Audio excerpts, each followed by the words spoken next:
So, back to the Framebuffer. The Linux Framebuffer may belong to the past, but even if the Framebuffer support in free software is often not maintained and sometimes just removed, I propose to come back today on these free software able to run on the Framebuffer. I'm going to start with simple examples to remind you basics. I will show some tools. I will talk about two libraries that can be used for drawing in the Framebuffer. OpenGL rendering with the Framebuffer will be addressed. We will discuss on the Framebuffer output in multimedia frameworks, and we will cover graphics libraries and user interface toolkits that provide a Framebuffer port. Let's go. For checking that the Framebuffer is responding well, a simple test to do is to run the cat command. Here, we have filled the Framebuffer with random values. In practice, the standard mmap system call is used. We first open the Framebuffer device file to get a file descriptor, and we pass it to mmap in order to map the Framebuffer device in memory. A pointer is returned and is represented here with 3 RGB bytes per pixel. We just have to fill this array in order to display on screen. So, for drawing a blue rectangle, we fill the corresponding area by setting the 255 value in bytes for the blue and 0 in bytes for the green and red. Let's compile this example with GCC and run it.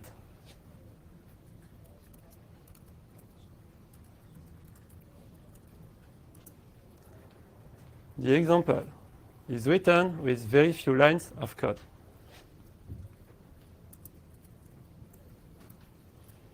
We compile it.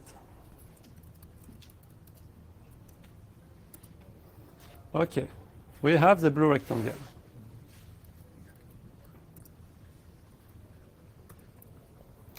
For getting familiar with the Framebuffer, I suggest to have a look on FBTest app on FBmark softwares.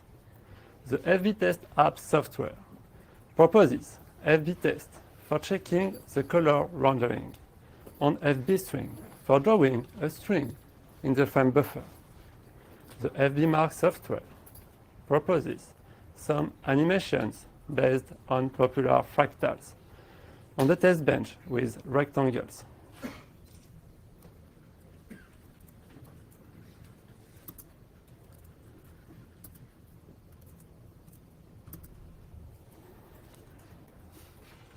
When running programs on the Framebuffer, we don't have a compositor for moving and resizing windows. So I take care to specify the size and the position when starting programs in order to avoid overlapping.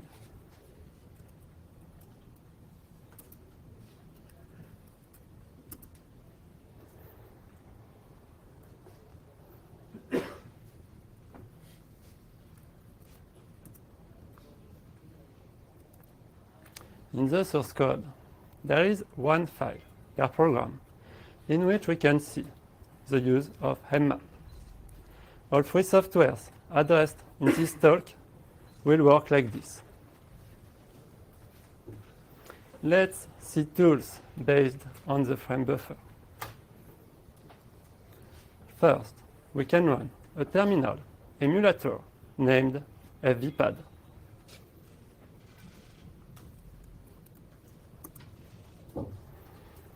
We type, for example, the fbset command to print the Framebuffer settings. FBpad allows to switch between tabs I switch to another tab, List PDF files, for example.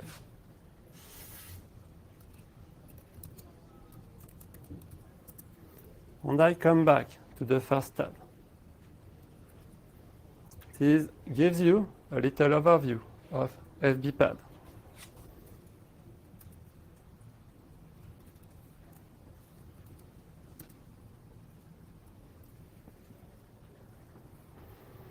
Let's have a look on how it works. The Framebuffer is mapped. Pseudo-terminal, master and slave are opened. A new process is created in which the shell is executed. Then all keyboard inputs are sent to the slave and interpreted by the shell.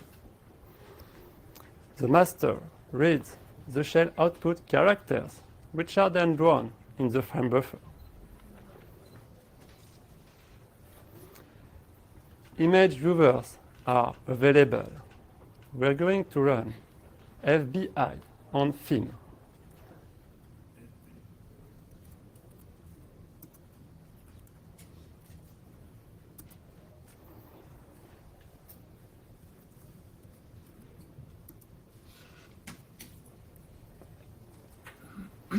These image viewers start with the Framebuffer mapping. Image is read and decoded using common libraries like libjpeg or libpng. And then the Framebuffer is just filled with the decoded data.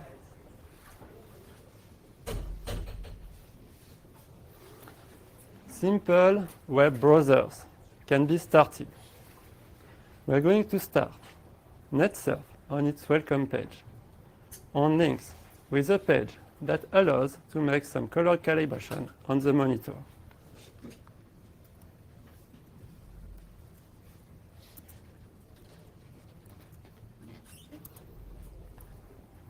Note that the mouse cursor drawing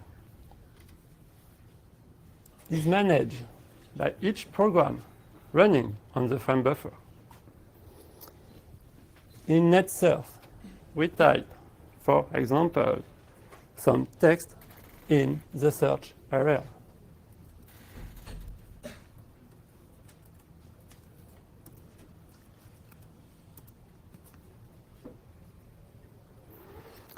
Let's have a look in the implementation. For NetSurf, the Framebuffer support is implemented in nib nsfb library. When this library is loaded, callback functions are registered. During NetSurf initialization, the Linux initialize callback function does the Framebuffer mapping. Then, drawing functions write in the Framebuffer for rendering the web page. For links, the mechanism is similar. The mmap is done at initialization, and drawing functions right in the map area. Now I can show media players. We're going to run FBFF, which is based on the well-known FF-MPEG libraries for audio-video decoding. And we're going to run the popular mPlayer.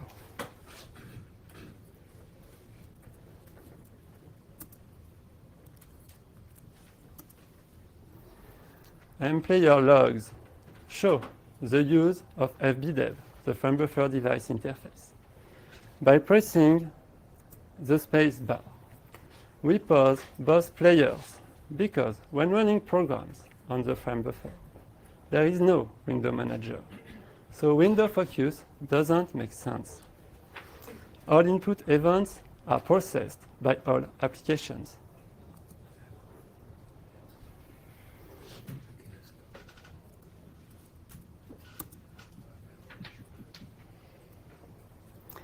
For FBFF, we first have the mmap call. Then the Framebuffer is directly filled with the decoded data to display. For mPlayer, a structure with callback functions is returned. One is the config function for the framebuffer mapping, and another one is the drawSlides function for filling the framebuffer with the decoded data. The last tool I'm going to show is FBPDF, the tool I'm using today for this presentation. FBPDF comes with two programs, one relying on popular library and the other one relying on new PDF library. These two libraries are commonly used for managing PDF.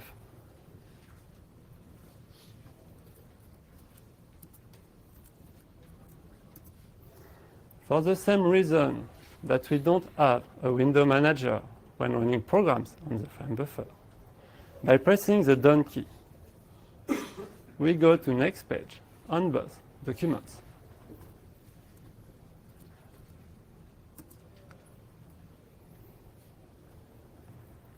As usual, we start with the mmap call.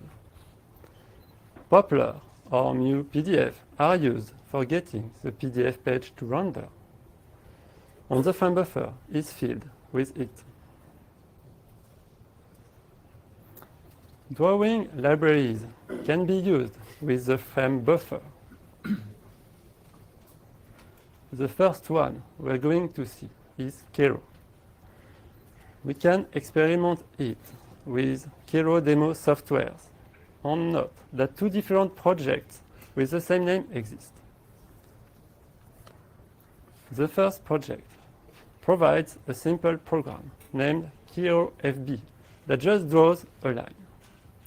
The second project provides animations that show the possibilities of Kero.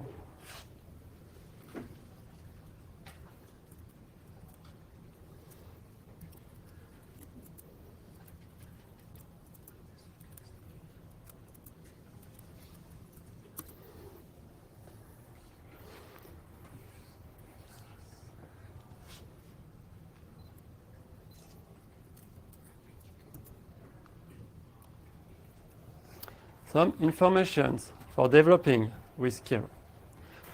We first create a target surface for the Framebuffer, in our case. It's possible to pass the pointer on the Framebuffer, so all drawings are directly visible. But depending on what you want to do, double buffering may be required. In this case, all drawings operations are done in a surface located in RAM. Then a context is created, and the Kero API is called for drawing. For the rendering, you can use some Kero functions, or just get the pointer of the drawing area and fill the Framebuffer with its content. The second library we are going to see is EVAS, which is part of the EFL project. A Framebuffer port is available. We can illustrate it with the Expedite program. When running Expedite, we specify FB in the option to use the Framebuffer engine.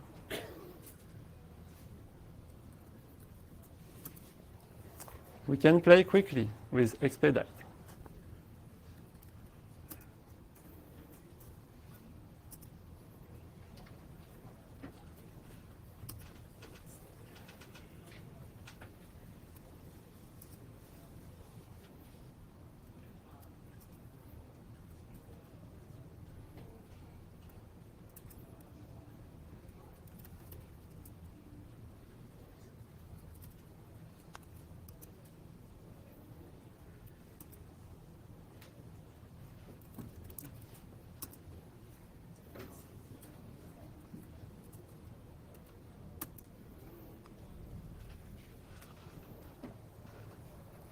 And for developing with EVAS, we first set up what we call a canvas. In our case, it's a canvas for the Framebuffer that we indicate with the FB string. The next function leads to the Framebuffer mapping. Drawing is done with the evas API, and for viewing it, call the evas render function. The next section is devoted to OpenGL rendering in the Framebuffer. Thanks to the Mesa 3D project, it's possible to make OpenGL in pure software and render it in the Framebuffer. To do this, a node interface named GL-FBDev can be used. It consists of OpenGL extension for the Framebuffer, and it's very similar to the well-known GLX extension available for the X Windows system. The newer EGL interface, which is more generic, is also supported. Let's have a look on this GL-FBDev extension. We can find an example of use in Mesa Demo or in Yagir's softwares. We are going to run GL-FBDev test coming from Mesa Demo. And we are going to run Yagir's. A word about the Yagir's project, as we'll see it again in the presentation. Yagir's is another implementation of the popular OpenGL demo named Gears, but which supports many OpenGL rendering methods. That's why, when running Yagir's, we specify GL-FBDev in the options to use GL-FBDev extension.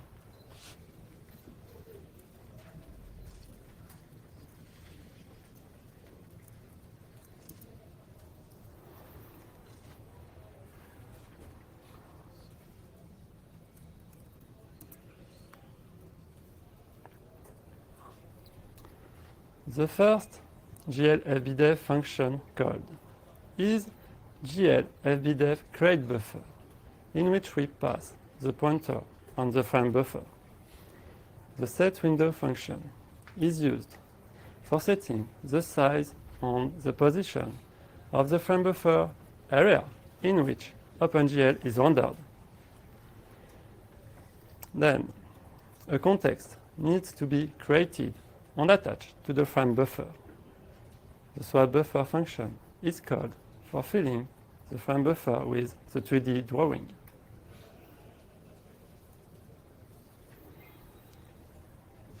With EGL interface, it's similar. An example of use is available in Mesa Demo or in Yagir's softwares. We are going to run EGL try FBDev coming from Mesa Demo. And we are going to run Yagir's, but this time we specify EGL FBDev in the options to use EGL interface.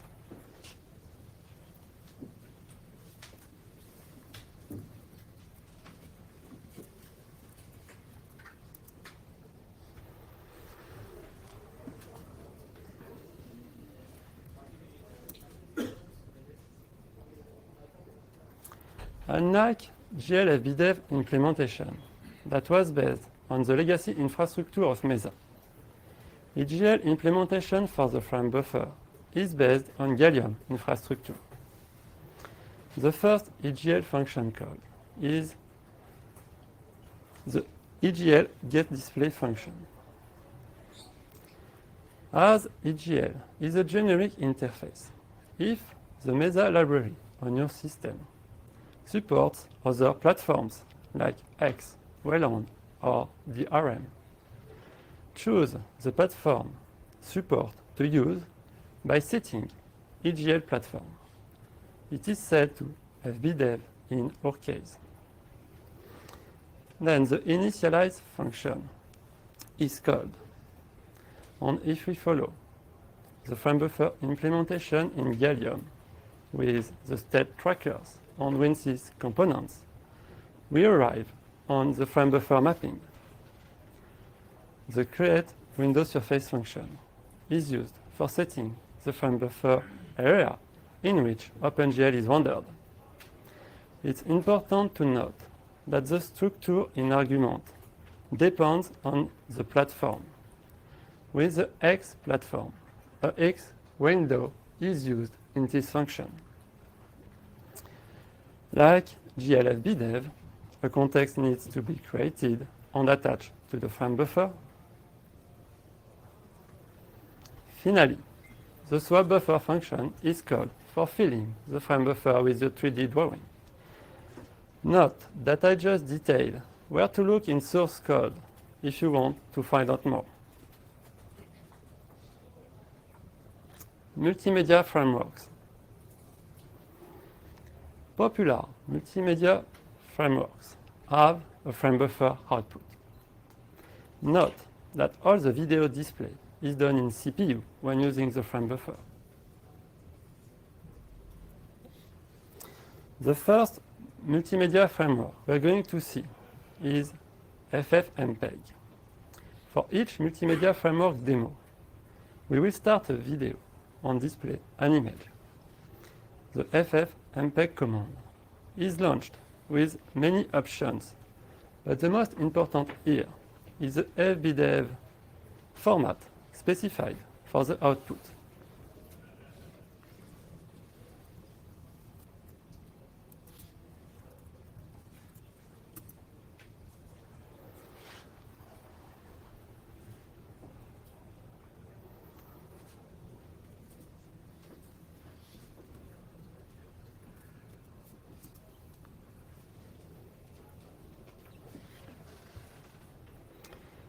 In the implementation, the libav device library provides the frame buffer support with a structure that contains two callback functions used during the transcode.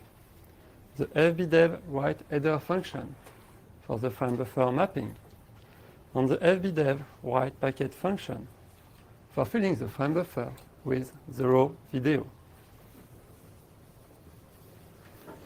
The second multimedia framework that can be used with the frame buffer is GStreamer. We run the GST launch tool for building a pipeline in which we specify the fbdev sync element for the output. The old 0.10 version and the newer 1.x version of GStreamer are started in the demo.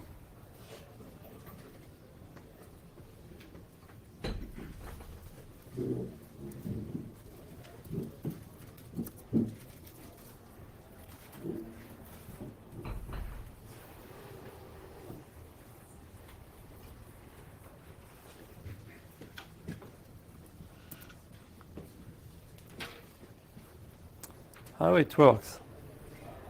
The fbdev sync element is provided by a plugin in which we have again one function for the frame buffer mapping and one function for filling the frame buffer with the decoded data. Another multimedia framework working with the frame buffer is Xin.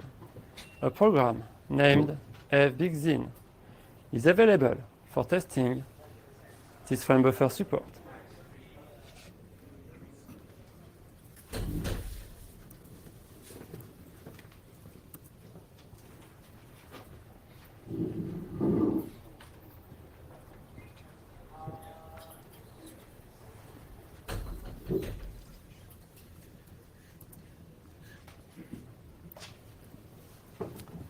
In the implementation, the Xin Open Video Driver function is called with the fbstring in order to use the frame buffer plugin. Then it's always the same mechanism called mmap and fill the frame buffer.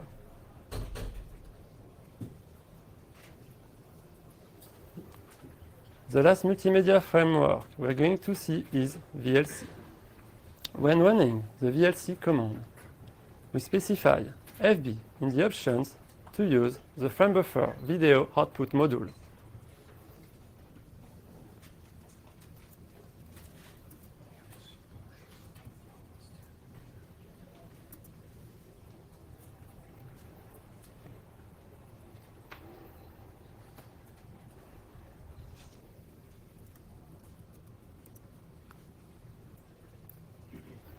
Here, it's the same ID. A plugin with the Framebuffer support is loaded. This plugin implements the create function for the mmap on the display function for filling the Framebuffer. Once again, details about the source code are only for information if you want to find out more. Now, I'm going to present graphics libraries that provide an abstraction of the graphics backend, an abstraction of the Framebuffer in our case. The first one is the GLUT library, in which a Framebuffer port is available. GLUT allows to develop OpenGL programs with portable code. Since OpenGL comprises Unreal rendering, GLUT is useful for managing inputs in the program. We can experiment the Framebuffer port of GLUT. We are going to run Projtech on Reflect coming from Mesademo. On the Jagirs project that we have seen before is launched with GLUT in the options to use GLUT API.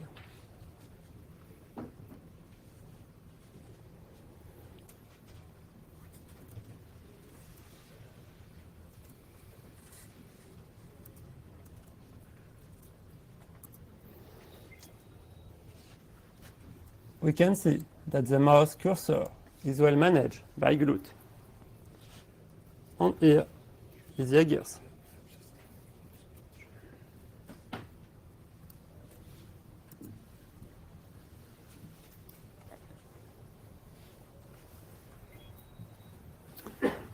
The Framebuffer port in GLUT directly relies on the GLFBDev extension that we have already seen for OpenGL rendering.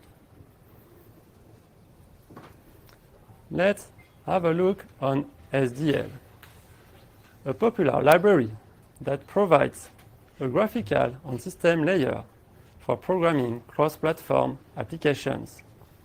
We can illustrate the Framebuffer port of SDL. We are going to run two tests coming from SDL. And the Jagirs project is launched with SDL in the options to use SDL API.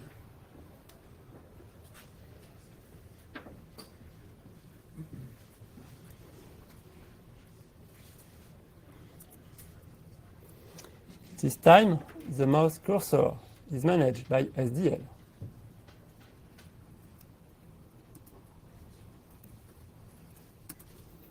And here is Jagirs.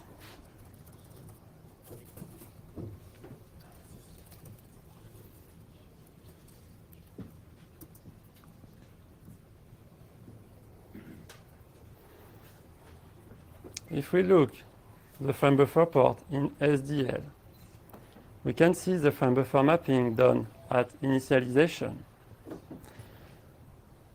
And when we call functions like SDL flip for updating the screen, the Framebuffer is written.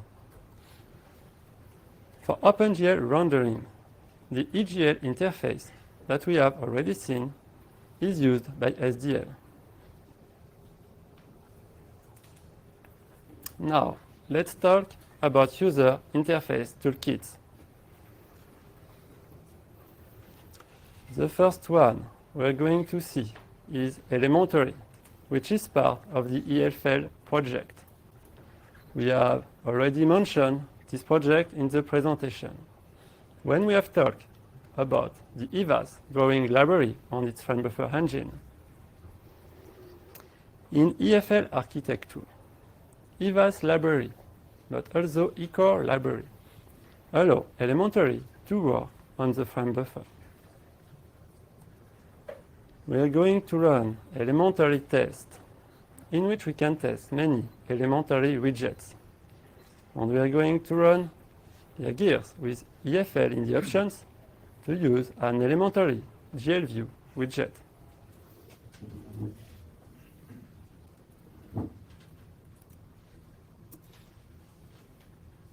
We can play quickly with elementary tests.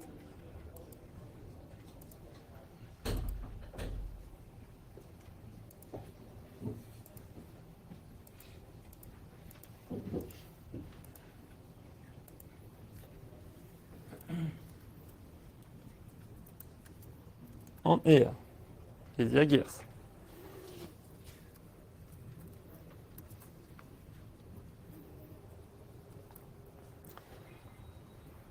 In the implementation, we can see the use of EVAS for drawing in the Framebuffer. OpenGL rendering is based on the generic EVAS-GL interface available in EVAS library. And for the Framebuffer, this EVAS-GL interface directly relies on GL FBDev extension.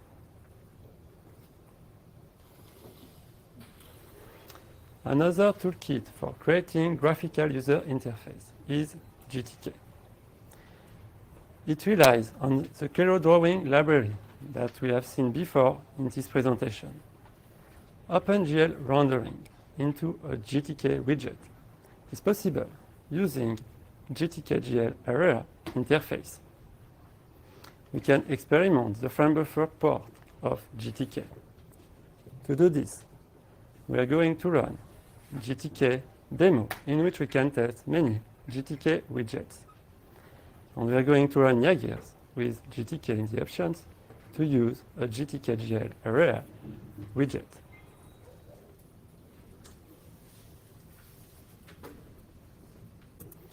We can play quickly with GTK demo.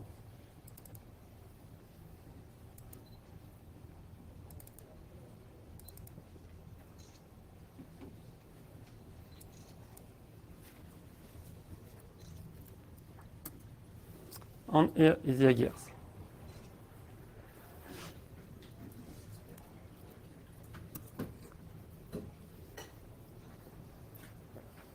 How it works. We have the Framebuffer mapping done at initialization.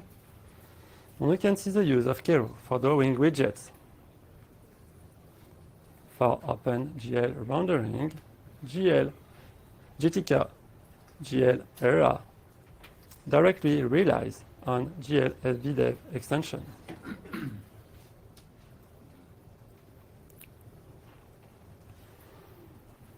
At the beginning of the presentation, we have started with the blue rectangle. Then, we have seen the Kero drawing library, the OpenGL rendering, and on this basis, GTK. We have also tested the GStreamer multimedia framework. So we have everything for running a high-level application on the Framebuffer. I propose to show as example the WebKit browser for GTK. We are going to start the GTK launcher application available in WebKit GTK for running a WebGL demo on the HTML5 media player.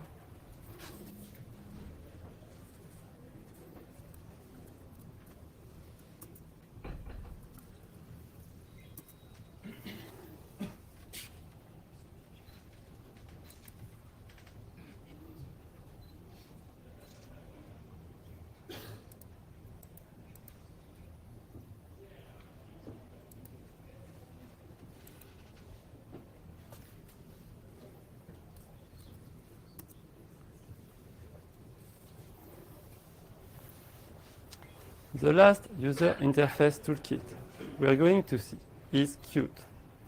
A Framebuffer port is available. Just note that, depending on the version, the implementation is based on QWS or on QPA infrastructure. We can illustrate the Framebuffer port of Qt by running Qt demo, in which we can test many Qt widgets. And we're going to run Yagirs with Qt in the options to use a QGL widget.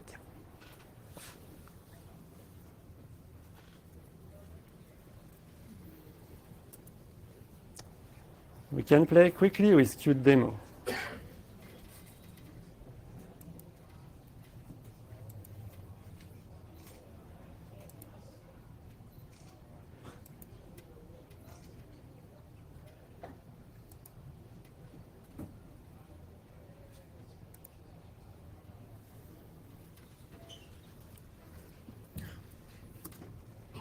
And here is the gears.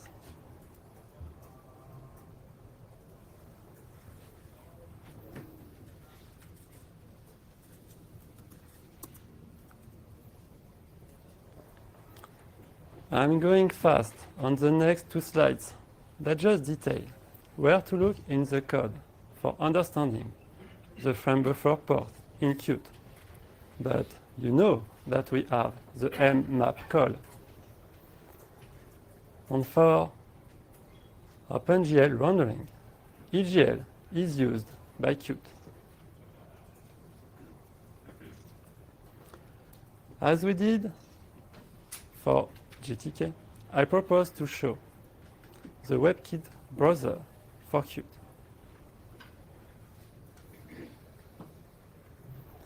We are going to start the Qt test browser application available in Qt WebKit.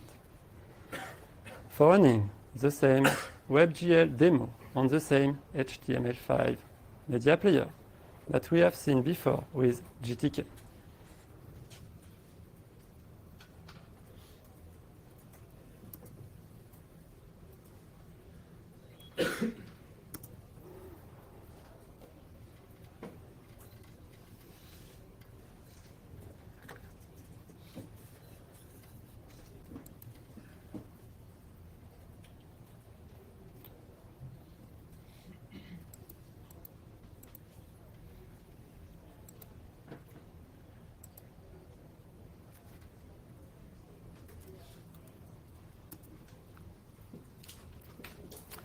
Now you can imagine all kinds of applications running directly on the Framebuffer. Before finishing, just some extra information.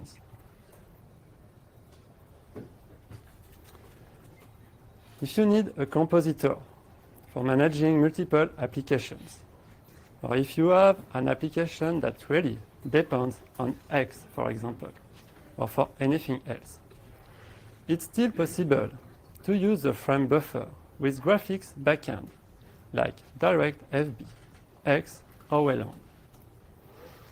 But in this case, all we have seen in the presentation is completely different.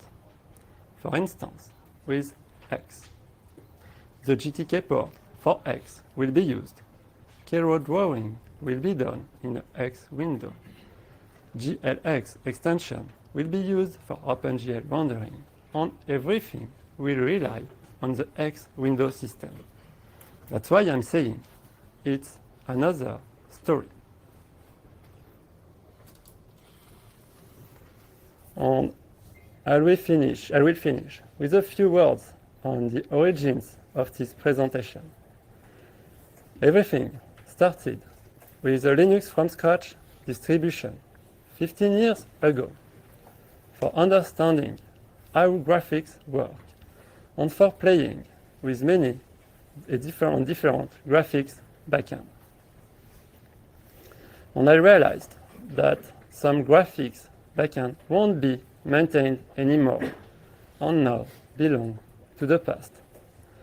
That's why I created the IGFX-back project in order to preserve them. Thanks.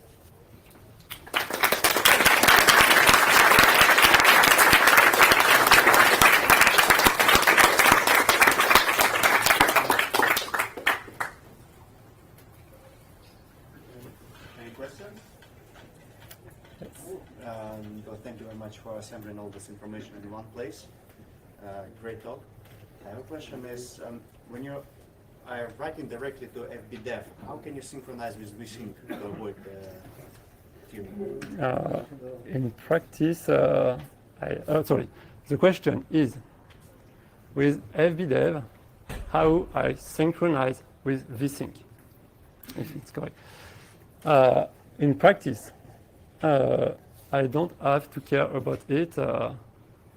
Everything, I think, it's managed at low level in the kernel drivers and the really low level hardware. Now I just call mmap, have the pointer on the Framebuffer, and just fill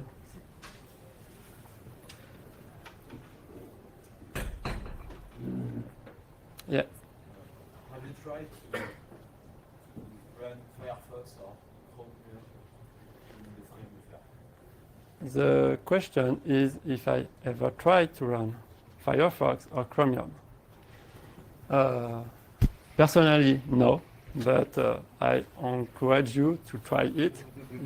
Could be a little complex, but yes, Chromium was based at the origins on the WebKit browsers, so you are not too far away from that. For Firefox, it's completely different, but I think you have some work before having Firefox running on it.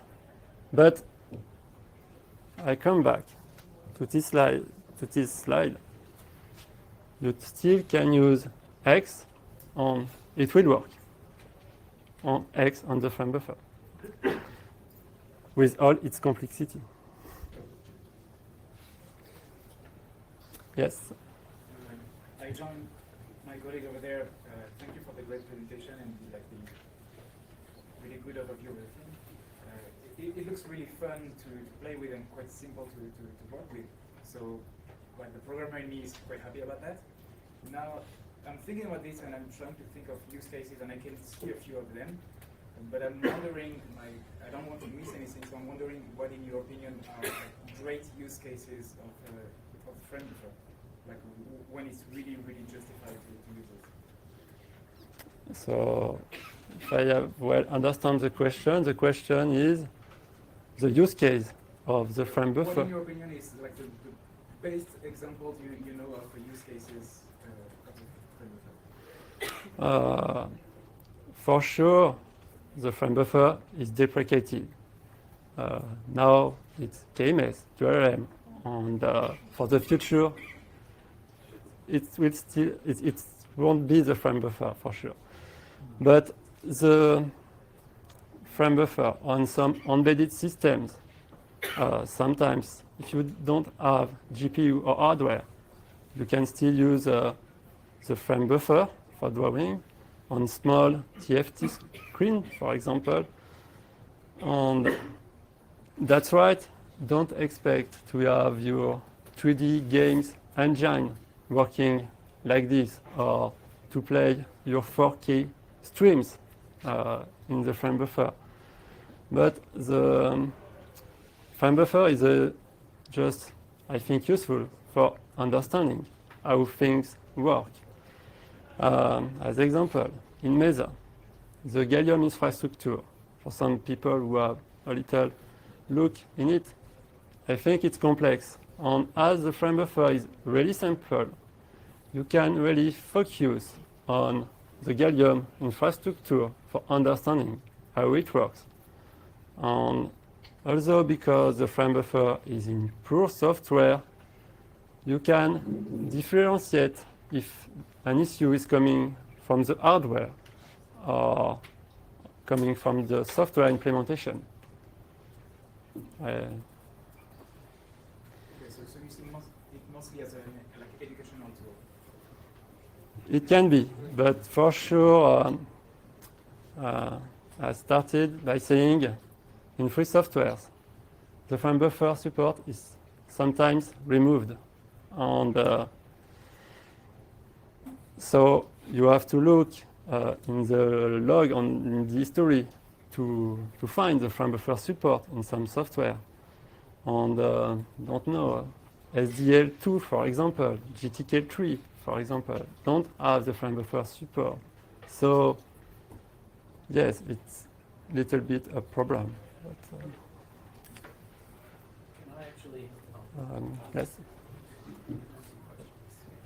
I would like to know, suppose you are writing an application working directly on the Framebuffer.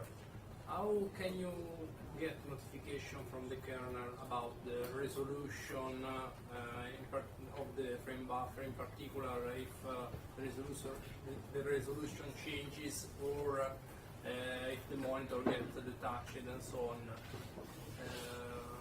Because recently I've written an application for an embedded device that uses the frame buffer to do a sort of PNC to display remotely on the embedded device a big old board black. And the other way I've seen to get information about the frame buffer is using an IOCTL and periodically polling to get information about the resolution. Yes, if I were well understanding the question concerns the resolution. If it changes during the program running, Yeah. typically. Yes, it's a good question. And in my case, the resolution, I always use a static resolution, so I don't have this issue. And the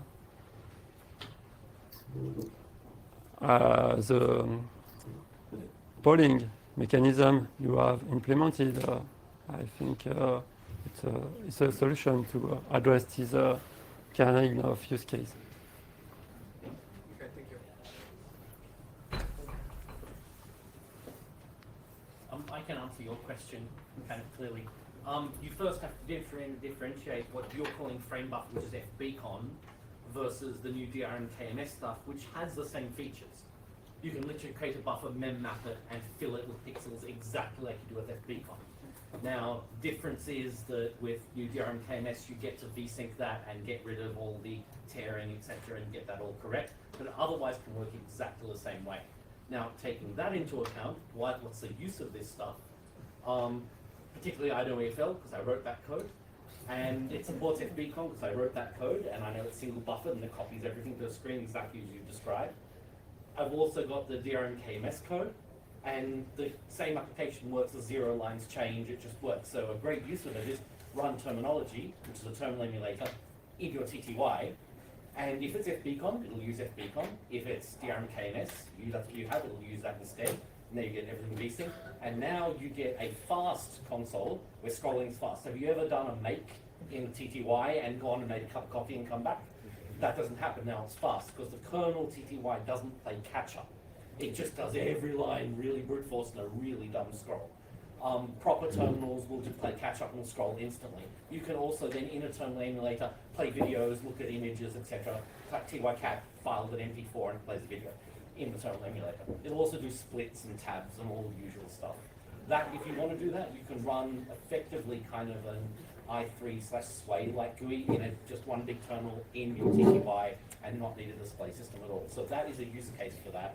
If you assume that DRM KMS in the memmap model is effectively the same thing as FBCon, which is what you're kind of strictly talking about. So if I understand correctly, what you're saying is if I open a terminal to a remote machine, suddenly I'm not limited to text anymore. I can open like a graphic session to a remote machine. No.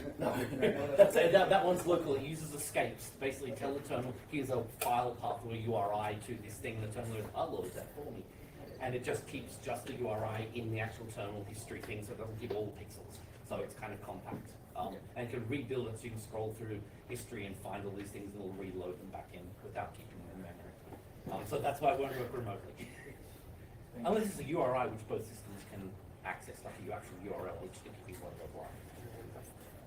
But yeah, that's a use case. But again, it depends on your definition of frame buffer. If you're being really strict, it's FBCon or DRM KMS.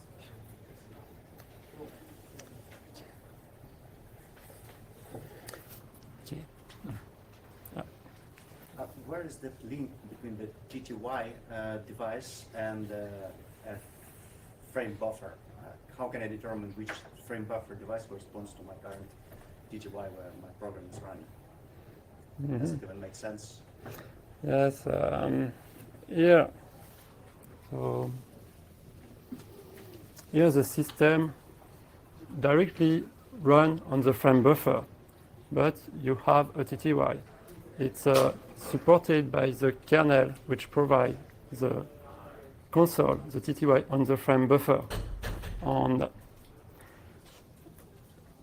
I come back to when I fill the frame buffer with random values, let's say I'm filling my TTY with random values, but in memory I have another TTY, and I can still access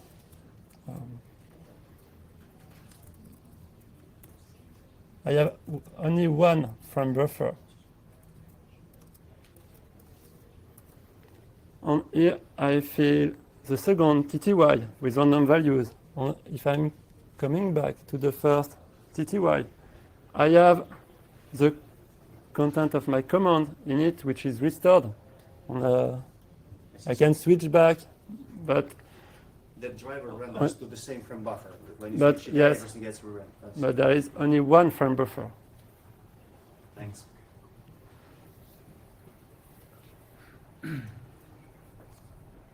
Okay. Thanks. Thank you.